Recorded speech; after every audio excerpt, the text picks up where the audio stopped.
Bonjour. Nous sommes aujourd'hui chez Denise et Daniel Sorbier, qui ont bien accepté de nous recevoir pour nous parler d'une expérience qu'ils sont en train de vivre ensemble. Monsieur Sorbier, vous et votre épouse, vous êtes depuis 5 ans à la retraite. Pourriez-vous nous parler de cette expérience?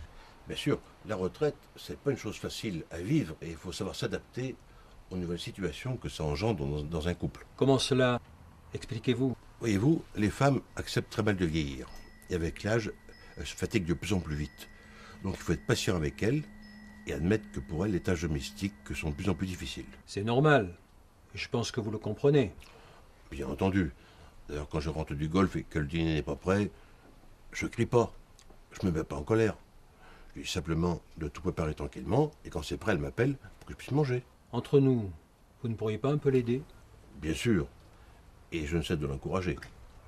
Et si des fois elle est plus fatiguée que d'habitude, je la tranquillise, même si la lessive n'est pas faite, je lui dis que j'ai pas un besoin urgent de chemise et de pantalon propre.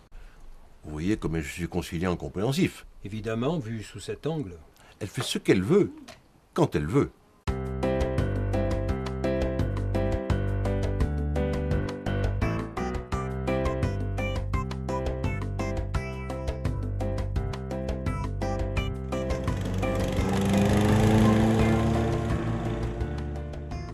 Si je comprends bien, vous profitez agréablement de votre retraite.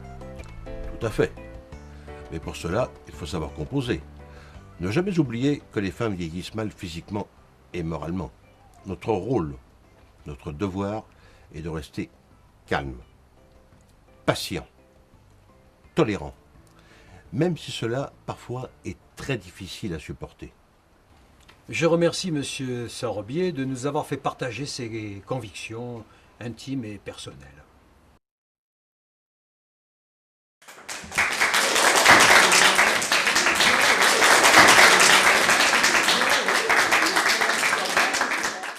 Bonsoir mesdames et messieurs. Je suis particulièrement heureux de vous voir aussi nombreux ce soir, comme d'habitude d'ailleurs, pour nos séances d'information concernant les différents problèmes de société que nous avons l'habitude de traiter.